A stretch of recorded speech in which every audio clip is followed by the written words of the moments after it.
All right, g'day everyone. Welcome back to Fly Fish Live. Hope everyone's having a good Friday evening, wines or having a coffee.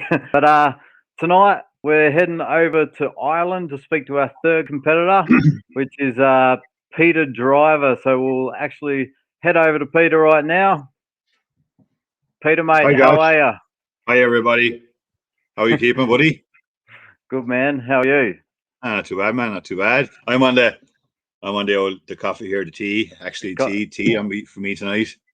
Tea on a Friday night. I've had tea on a Friday night. Change man since this Fly Fish Live has kicked off. Some of them interviews were very tantalising. You're in training, mate. In training mode now, yeah. Even get me camouflage stuff on grown here now. So I blend a bit more in. Not long to go. Now, mate, there's a lot of people that are watching that know who you are, but for those that don't know who you are, like what sort of competition, what's your highest level of competition you've been involved in? Well, I've been in competitions for a long time. The highest level is Worlds, I suppose. Phipps Moose World Championships, been to a couple of those, been lucky enough to get to a few of those, a few European Championships, a few other high-level open competitions throughout Europe and the world. So, been lucky over the years. Made my first World Championships at 19, and been, making an appearance every now and again along the way. So, been lucky enough to make a few teams all right. We've got Dave O'Donovan jumped on and said, "Hi, Billy." Hello, Billy. How you doing, Dave? I think he was talking to Billy Riley there, was he? And yeah, he is. And Tom O'Connor says, "Hi, all." Hello, how you doing, Tom? We've got Lonert from Canada. G'day, Lonert. How you doing? How's it going, buddy? Yeah, I think we met him in was he in Italy with us, Josh? Yeah, I think he was. Yeah, and also. If you want any lessons, Pete, give me a call from Tom O'Connor. Tom. Tom. Well, Tom, if you get me in the first round, I might give you a lesson. You never know. Awesome. But how's training going, mate? Pretty slow, to be honest. Pretty slow, Josh, to be honest. We're here in the Midlands on the River Nore, and unlike say some of our southern rivers like the Blackwater, the Bride, the Function, all those rivers, it's not early fishing up here. Even though we're not, a million miles away from it, it's only an hour and a half drive, really. But just the river system that we fish it's a bit later in the year, and plus now we've got this whole big cold front down across us. Ireland here at the moment, and a lot of Europe indeed. Like there's nighttime frost temperatures and stuff, so that's put it back, as well, a couple of weeks. So normally we should be kind of getting into the best of our fishing here now at the moment, but unfortunately it's just not happening. So I was on the river 2 or 3 days ago, and I tell you, if I was fishing this competition, it wouldn't have taken many to beat me. So even Tom O'Connor would have had a chance. But it's so it's slow, and just not. It just hasn't kicked off here really yet. Maybe come game time, it's it could switch on for you. It could be people could be in trouble. Fingers crossed, or we could be on the move.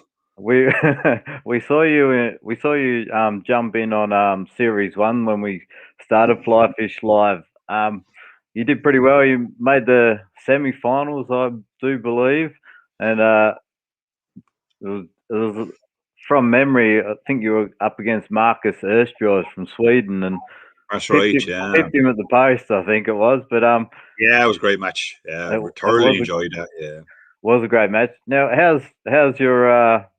It was all new back then.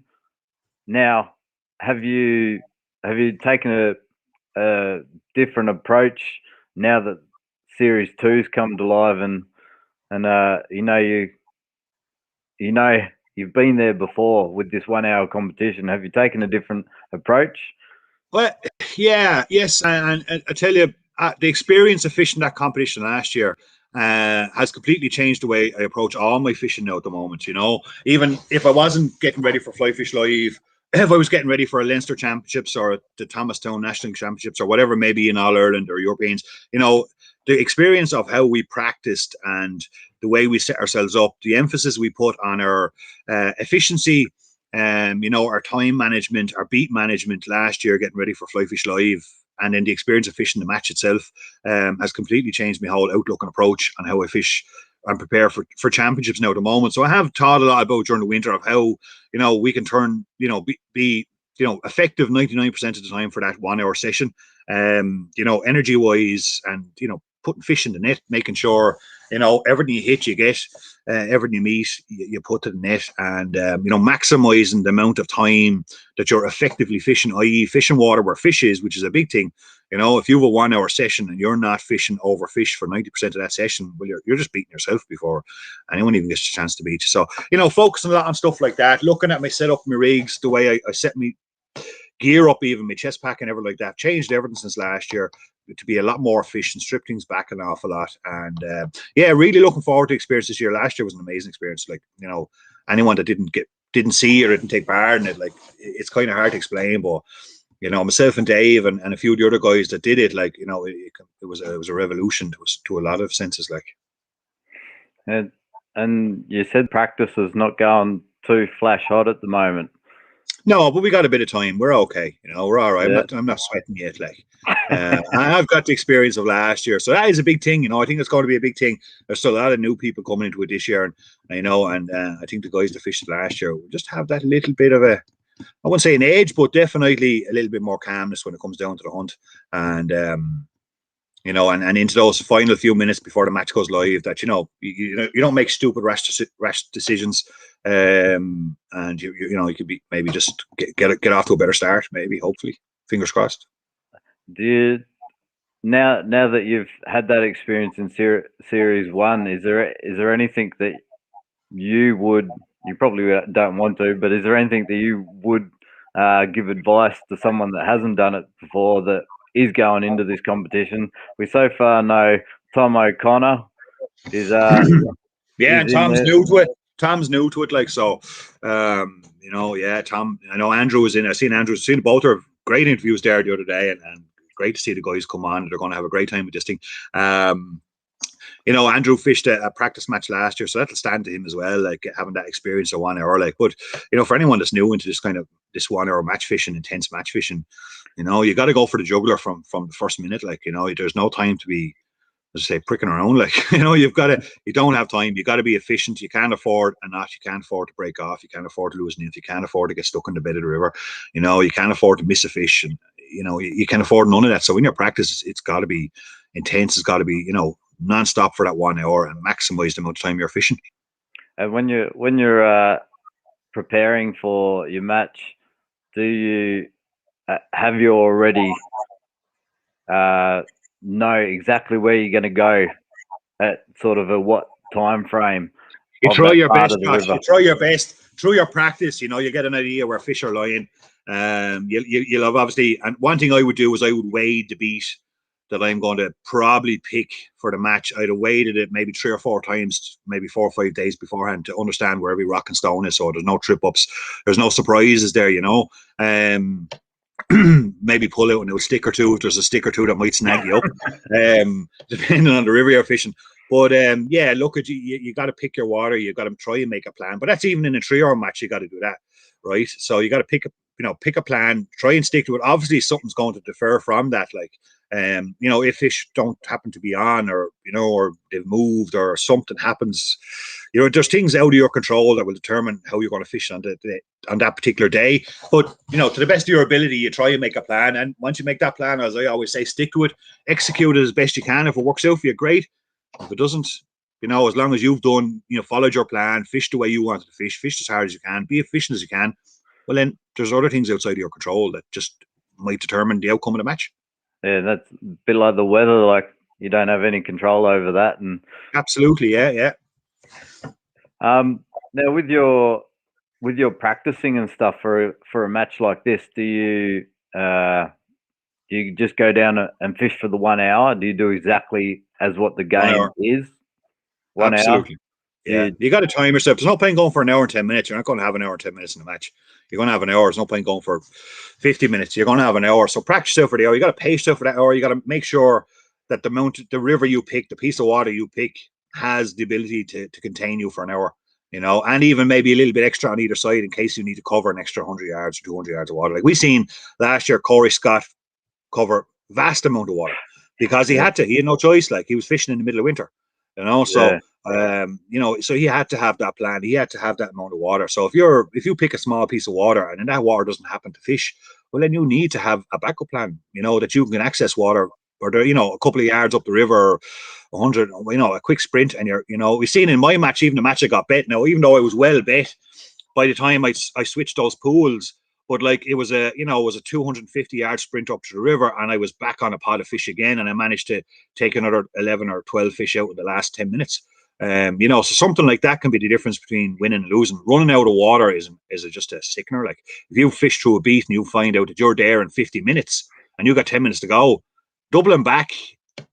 You know, in say in Irish rivers, now maybe some rivers, but definitely here, say in the rivers I've experienced in, doubling back is not going to be very fruitful. You know. So, you know, I would be having a plan there that if I happen to get through that piece of water, and that's all through practice, I would have practiced that. I would looked at the beats here, say, waited a few times, say, right, if I happen to get at the top of that run, finish that run out by 50 minutes, where's my last ditch? You know, where am I going to pick up another 4 or 5 fish if I need them? How far is that going to take? How far is it going, and how long is it going to take me to get there? Nice. We've got I think Tom O'Connor's come on in. How fast can you tie a cast from scratch, Peter? I'd never really practiced it, Tom, because you know, I don't really lose them or get tangles. That's what I practice at. I just tie them up at night at home, Tom, in my leisure, really. You know, you try and be efficient. Try and be efficient on the river. That I have them all pre-made, so I don't try not actually spend any time in the river. I aim for trying not to lose cast, trying not to tangle up, trying not to break off. So I don't actually put that much time into practice time in the casts. I tie them at home at night, sitting down, having a cup of tea, and have them all on a piece of foam ready to go. And then if I crack off, break off, tie on a quick one, rip off the 2 nymphs, and you're back within seconds. Maybe if I have to change a cast, Tom, maybe maximum 10 seconds. We've got Sean Mars jumped on here. Howdy, Peter. Hey, Sean. Keep up the advice, please. No problem, Sean. I'll send a few flies down to Sean there in the post. I've seen you in the last couple of interviews. They're hunting for a few nymphs. They are.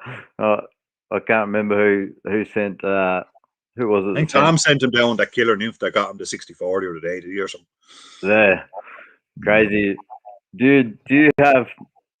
You've obviously going to fish the River Nore. Is that right? I have a couple of options. The River Nore says you know, it's not an early river. If we don't get a change in the weather, it's not going to be in the game. Like I can't see it being in the game. So we're going to need some kind of a major change in weather in the next 2 weeks to bring that in. But we have some options. We got some tributaries here around me too in Kilkenny, inside restrictions. So you got Kings River, you know, you got a few other little tributaries that, you know, potentially we have been doing some research on. They have, you know, some nice water. And good stocks of fish this time of the year. So again, everything will be weather dependent for where I'll fish, but it'll be local no matter what. I'm going to stick to my home rivers, the rivers I know best. Yeah. So you've only if they fish well, you know, we seen in practice last year. We seen with Dave fished it when I fished it. You know, 30 plus, like, yeah. And if you can get 30 plus an hour and you get beaten, well, then whoever beats you deserves to win the match because they've fished out their skin. You know, 30 plus an hour in the conditions of a match. Not in practice. You know, it's nice to get a lot of fish in practice. We had a lot of big numbers in practice last year, as we knew, but it's a different story when it's match day. Yeah, I remember some blokes telling us they were getting like 30, 40 in practice because Series 1 was all new and we didn't have any idea, and then all of a sudden they're only pulling out 10, 12 fish and they didn't understand why, and it was we've got here we go. We've got Andrew Sloan. He's I have no secrets, Andrew. I have no secret nymphs, I can tell you that. All my nymphs are up on my YouTube channel. Anyone wants to check them out. I tried them all winter for everybody, but I have no secret nymphs, especially at the moment anyway, Andrew, because I'm not catching any fish at the moment. I think I've only managed to get on the river 3 times so far this season. So haven't had a great kick off to the season. But we're gonna make up for it over the next 2 or 3 weeks now, and we'll be well match fit come May. Now, have you got any have you got any tips for anyone that that's watching to recommend getting involved with something like this? Whether they're just starting out, or is this? How do you find this being involved yourself with so many competition years? How do you find this type of competition compared to what you've been involved with before? Is this with your skill level and stuff? Is this a really good way of practicing? And Yeah, absolutely. I suppose the most important thing about it is, it's different, Josh, and that's the thing. And the bottom line is, it's a bit of crack. And right now, at the moment, in this world, especially the world I'm living in, we need a bit of crack because we've got no crack left. We're Ireland, and we're normally the capital of crack, but there's no crack left in Ireland at the moment. So, it gives us a bit of fun, gives us a bit of banter, and yeah, there's going to be a lot of slagging, and there's going to be a lot of bragging rights come the end of May in Ireland over the guys that are going to fish this match. And we'll take it pretty serious, and none of us will fall out over it. We'll give each other a hiding along the way. There's only going to be one winner coming out of it. Like, even though 2 or 3 qualify, I think, but there's only one position we're all fishing for, and that's to be the top of that triangle at the end of it. But it's a bit of crack, it's a bit of fun. It's definitely, I say from the start, first point there, it's different, and that's what I really intrigues me and likes about me is challenging yourself. It's well and good to keep fishing 3-hour match sessions, Phipps Moosh and all that, but it's nice to challenge yourself now and again and get into something different, put yourself under a bit of pressure, test your skills, set, and learn from it. Like, that's the whole thing. Like, it's not all about winning. It's about what you take. And I know the amount I learned from this match, from this competition last year. There was no way I was missing it this year. It was it was an eye-opener in so many ways. In a lot of my flaws, not just how good you might think you are, but definitely in a lot of areas I need to work on. And that's highly important. So fishing this it's a lot of fun. Really had a good time last year. The banter starting to build now already, especially with Tom's interview there and Andrew's interview. 2 top competitors, like Tom is setting down a marker. I think he's drawing a line in the sand there now at the moment, and it's going to heat up nicely now over the next couple of weeks, and really looking forward to the draw, see who you get, and then getting down, getting ready, getting up to those crucial 2-3 days before match day. But definitely would recommend it to anyone if you want to either just learn and improve, or if you want to just come on, have a bit of fun. Just that's, I say, there's not a lot of crack in the world anymore, so we need to start making our own, and this is certainly a bit of crack. There is one spot left at the moment. There is one spot left, so if anyone's out there watching and want to have a crack, then make sure you get hold of me. Send me a message on Facebook, or you can email me, and I'll get in touch with you. But have you fished against Tom O'Connor a lot, or Andrew Sloan? Yeah, I know I probably fished against Tom, and with Tom probably more than Andrew, but I know Andrew from the Thomastown competition, the competition we have here in Thomastown every year. And as one of the organisers, I got a chance to see Andrew there over the last couple of years. I wouldn't be too familiar with where Andrew's from. I don't fish up the north that much. So he's kind of a dark horse to me as regards, I'm not sure what potential those rivers have. I know they have definitely potential to produce big numbers. I know that because I've seen the ITFFA results in home nations that have been up in that part of the country, and there is cracking rivers up there. I know Andrew can handle a rod. He, himself and the brother did well last year in Thomastown. They were leading there for a lot of it, and still medalled in the competition, which is not an easy competition. Medalled in a couple of hundred fish. So, there's no question Andrew can fish, and he's got international caps there as well. So he's got plenty of experience, and he's hungry, and he's got experience. Tom, look, I fished with Tom in a few competitions. I was on a world team with him in Italy, Czech Republic. Tom's a good angler on any given day. He's as good as anyone I've ever seen. But look at Tom as Tom. We all know him well. Gave him a bit of hiding there a couple of years back in Kanturk. So I'd say, I'd say that could be on the cards again, Tom, if I draw you in the first round. So don't take it personally, buddy. how's the banter going over there? It's starting to get up nicely now. Yeah, starting to pick up a bit there. Tom is on there with his comments there, but I didn't steal it, Tom. I just took it. I just took it straight from you, Tommy. Sorry about that. Next time maybe, Tom. But a bit of banter growing. Look at, we all know each other. It's not a big, the fishing circle over here, competition scene is not that big. So, we're in it for crack. you know, we all want to do well, but at the same time, we're in it for a bit of crack, and we'll certainly have that, like, on the match days. You know, and we'll all help each other out too. Just like last year, Josh, you seen, you know, Mark helped Dave out and things like that during matches and things, and then go on to compete against them. And, you know, so that'll happen again this year. We'll all help each other out at the same time, which is what it's all about too. You know, a bit of camaraderie, bit of fun, bit of banter. And at the end of it all, we'll all, you know, laugh about and say someone will come out with bragging rights. Nice. Now, we are going to mention competitor 4. Now, this is someone you might know. I'll just bring him up. So, competitor 4 for Fly Fish Live Sector 2 is Mr. Tom Beecher. So, Mr. Tom Beecher, we'll be. Do you know Tom? I do. I know Tom well. I do. What can you say about Tom? Tom, are you on there, Tom? I'm not sure if he's watching or not. I haven't seen him on, but anyway, if you are there, Tom, how you doing? Hope you're keeping well. Tom was in Italy as well with us. Josh, you remember that for the World Championships there a couple of years back.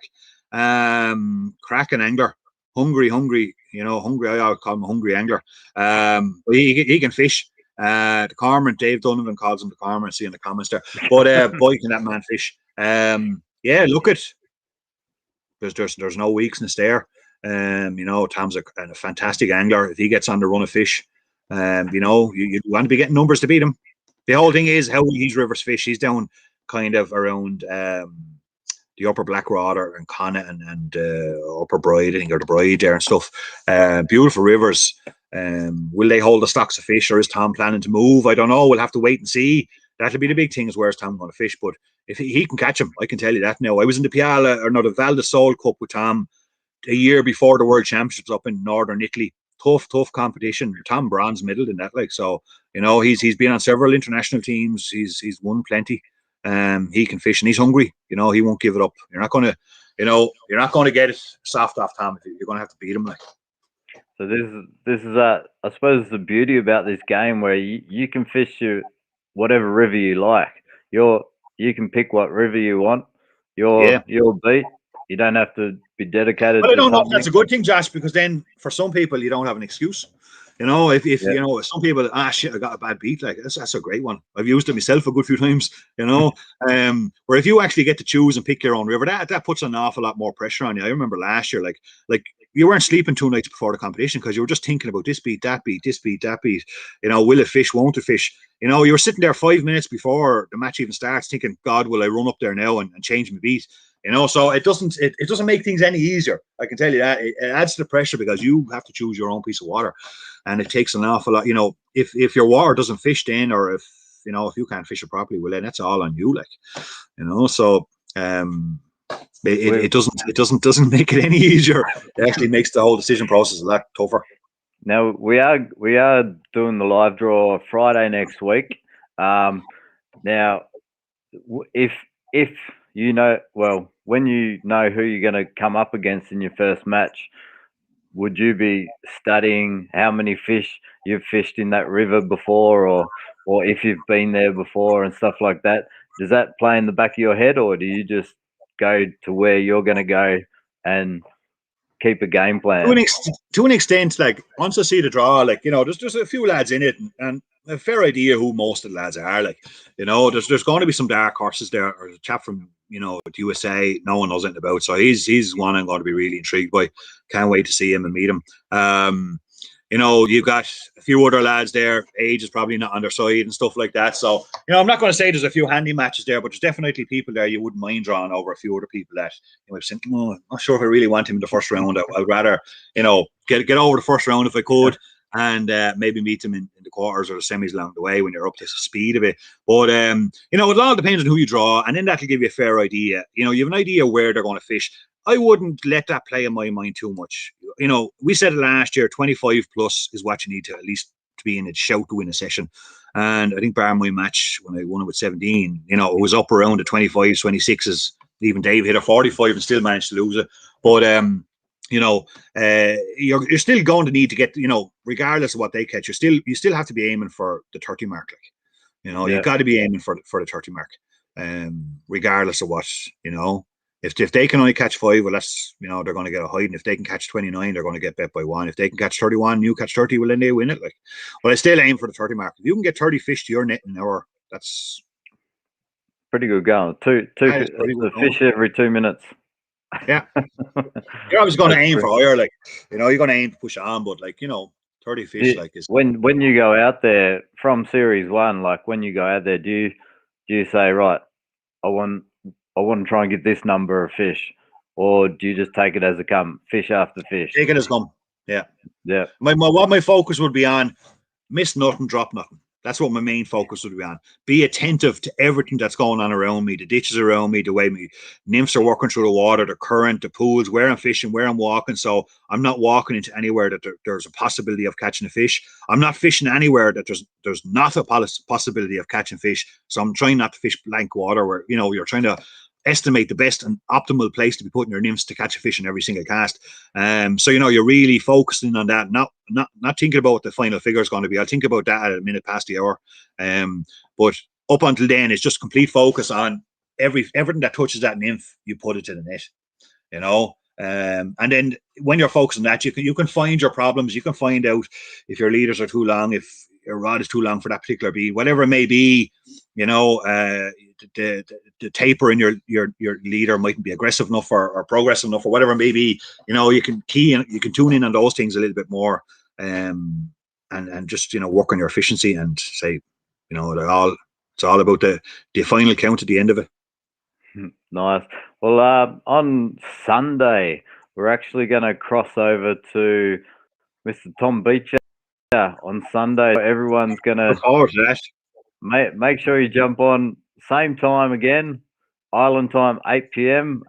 Sunday night. We're going to cross live to Tom Beecher and have a word with Tom. So that should be a bit of a crack as well. And if he's watching, he might have a bit of a banter to come back at you with. No bother to Tom anyway. Give him a few Long Island iced teas there, and he'd be well able for it. Nice, mate. Yeah. So, do you have any secret flies that you're going to whip up? Is there any flies that, you know, that people can? I know Mr. Piscari, they call you. Is that right? Piscari, yeah. These guys are probably going to be trying to buy some flies off you. Is there any flies there that you think is going to do it? Hard to tell, because I haven't been, you know, doing a lot now at the moment. You know, it's hard to tell because the way the weather and the temperature's going is so bizarre at the moment. You know, this nymph is catching, like, I haven't been out that much, so, you know, even the few times I've been out, you know, I'm not finding any great pattern to what's really working for me at the moment. Mostly silver beads. Like, look we're all on the same stuff anyway. We're all on pheasant tails. We're all on a few perdigons here and there, black and silver, black Frenchie. You know, there's never that much difference in any of our boxes. You know, getting the weight right in the particular time and the particular bead is more crucial, I think, than what's on the body, and how you fish it, and you know, the confidence you got with it is really important. But no real secret patterns. I don't think there is any secret patterns anymore. I think it's just, yeah. Hey, you prefer a sunny day or a bit of cloud about, or either or? Either or. Either or. Nice bit of sun. I like a bit of sun when I'm nymphing. I think a bit of sun, you know, can really. I think a bit of sun there can really, you know, bring for beading especially can be quite effective. But I don't mind. I don't mind really. You know, it doesn't bother me. Yeah, it doesn't bother me whatsoever. Just whatever conditions are today, I just set up for those conditions, and that's it. Just get on with it. Tom's jumped on and he said he'll send you a pattern. Thanks, Tom. He'll sort it out. Now, Tom's really confident at the moment, so I could see him confident. You know, could see him confident. I don't know. I think he might have peaked a bit too early, though. You know, it's still a couple of weeks to go, and there's a lot of pressure going to mount on over the next couple of weeks and those final couple of days. So I'm relaxed, taking time, build into it nicely. I'll get out tomorrow maybe for an hour or two. And how often do you train a week? Well, right now at the moment, not a lot. Once we get into kind of summer now, I'll fish 7 days a week. I'll be on the river every day of the week. Yeah, I'll be up, you know, stay-at-home dad as well. So I have the kids most days, and my wife's a school teacher, so she'll be off from middle the end of May for 3 months. That gives me a lot of opportunity to fish there. But up until then, like, you know, I'll get up at the crack of dawn, and once we get this frost out of the way, like, there's no point getting up and freezing your ass off down the river trying to catch fish. You're not learning, you're not doing it.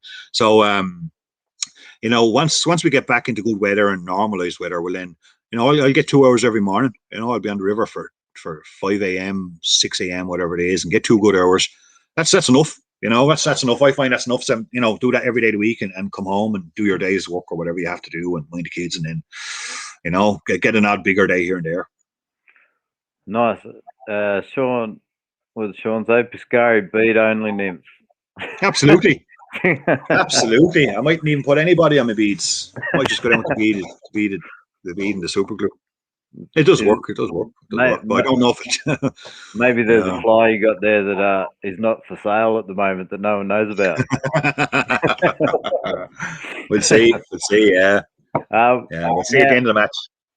Now, quickly about the World Final, which has now moved to May 2022, and it'll be in the River Nore, I think, is going to be one of the main spots. So it will be the main spot. No, it'll be the main. So we're going to host that here for you guys. Piscari Fly here. We're going to host it at championships. I think we're going to have. I think we're going to have something like 8. Is this 6 or 8 guys from around the world? 8 guys from these matches that are going to. That are going to travel here to Ireland, and they're going to compete here. So we're going to set up a 5-day program from them. It's going to be interesting. Got some fantastic water here. It's going to kind of put everyone on a level playing field. Of course, all of us guys in this round, we all want to be. You know, there's no question. Do I want to be in that house for those 5 days with those? You know, we Tom Jarman there from Australia, top world class angler. I think we got Noah there from the USA, another great up and coming angler. Watched him fish a few times, fantastic. Spoke to him on the phone a few times. You know, do I want to be in that house and be in that match with those guys hunting out for the gold medal? Absolutely. You know, so it's going to be a cracker. Yeah, we're going to really do a good job in that. You know, we run a big competition here every year, and it's a success. There's a video coming out of it shortly. We have a bid in for European Championships here, and you know, we got some really quality water here. So I think anyone that qualifies for that and makes that final 8 next May, they're in for a real treat. We're going to make that pretty awesome final. Yeah, we are going to put a. I think we're going to have a little competitions of the final number of fish are going to be caught throughout Sector 2 right over there. Do you expect a lot of fish being caught this sector?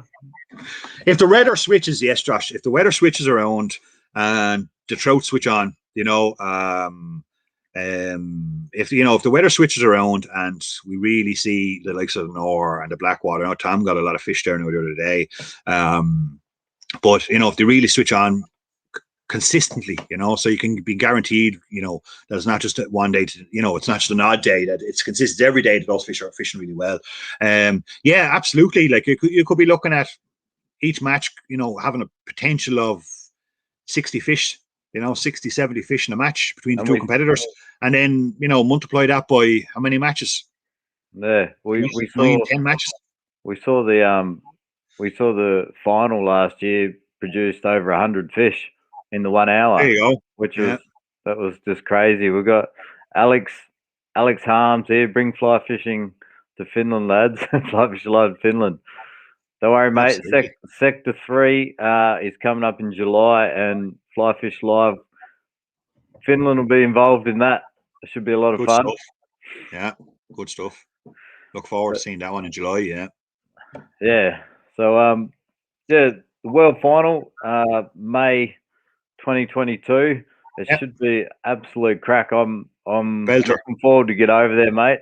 Hopefully all these restrictions have hopefully it'll be all gone, and you know, we'll be able to really meet up. And you know, it's been a great collective here for the last 2 years on this forum that you've created, Josh, and Fly Fish Live and Fishcoin. And you know, really likes of Tom Jarman and Corey Scott. I know Corey won't be joining us for that. How's it going? You will. And you know, but it'll be great to meet like Tom Jarman and you know, Noah and whoever else makes the final, you know. Sure, look, you know, we'll have plenty of guys to give us a hand out. Tom O'Connor can come up and give us a hand out. Dave Donovan can come up and give us a hand out, do some coach or some, you know, carry our bags or something for us, because, you know, they probably won't make the finals. So we'll have a bit of fun anyway. We'll have a bit of fun, and yeah, it's going to be a great match. It's going to be a 5-day. We're going to put together a 5-day program. We might release that program. I might put some final touch to it. And then after, you know, after summer's matches, we can release that program and let people see what in store for. But we got a really cool plan. Yeah.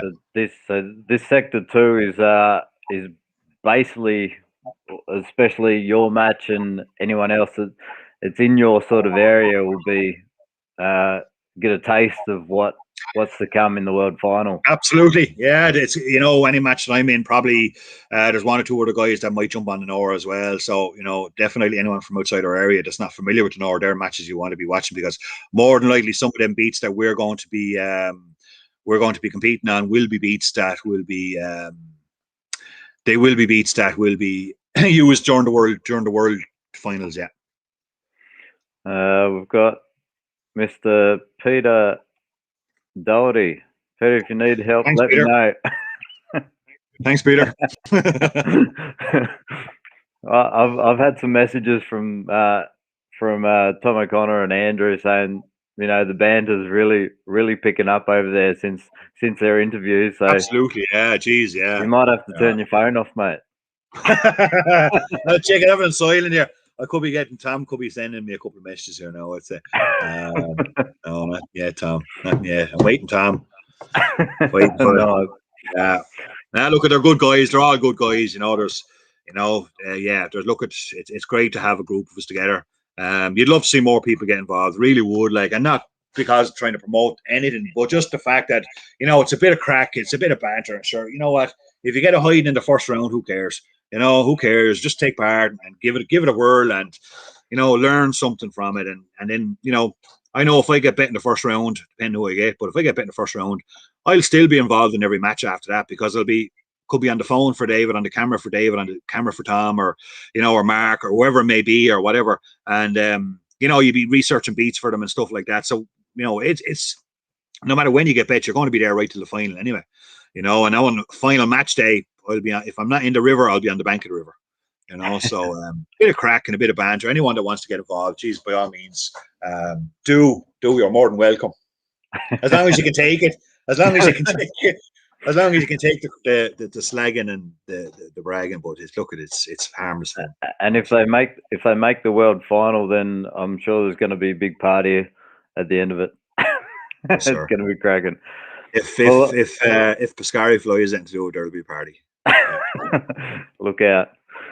Well, mate, want to say a big thanks for your time tonight, and thanks for all your advice and little tips. And I'm sure that there's probably a few competitors out there watching and taking note of little tips you're given. So not too much, sir. Thanks heaps for that, and yeah, really looking forward to seeing your first match. Can't wait for it. Can't wait for it now, Josh. Really heating up nicely. And look, at same to yourself, Josh. Thanks again. I know this is a very passionate thing you've developed here, and you don't get a whole lot out of it. And I know it's been organising competitions. There's, you know, you don't get much out of it, only a bit of personal gratification. So from myself and on behalf of the other competitors, I really want to thank you for doing year 2.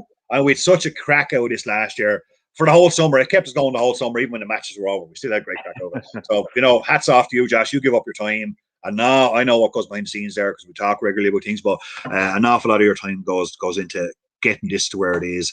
And really, really, you know, fair play to you. It's fair play to you. Really appreciate it, buddy. It's a lot of fun. So just love. I've actually picked up a lot of tips watching you guys fish. So I can't wait to get out there. I think June I can start chasing the grayling over here in Finland. So sweet. Can't wait. But once again, mate, thanks again. And I'm sure. Who would you rather come up against out of those 2 competitors that we know so far, Tom or Andrew? First up. Start. Look at Andrew's a dark horse in my book. I know he's potential. He's a real hunter, you know, and that's just one thing that makes a top level angler is a hunter. You know, they just don't know when to give up. So I don't know. I look at it, have to, said I've taken Tom on before and came out on top in Kanturk and other places. So I think if I had to choose two, sorry, Tom, but you will be going out in the first one. All right. Well, thanks again, mate. Thanks for your time. Looking forward to No your worries. first Thanks, match. Josh. And we will hopefully see you very soon. Live draw next Friday, and you'll be looking forward to it. Can't wait. Who you're going to come up against. All right. Thanks again, mate. All right. Good night, everybody. All right. Thanks, everyone, for watching. Great little chat there with Peter. And so Sunday night, don't forget Sunday night, we're crossing live over to Tom Beecher over in Ireland and speaking with Tom, our fourth competitor up for Sector 2, Series 2. It's going to be a lot of fun. So stay tuned. We'll see you on Sunday night.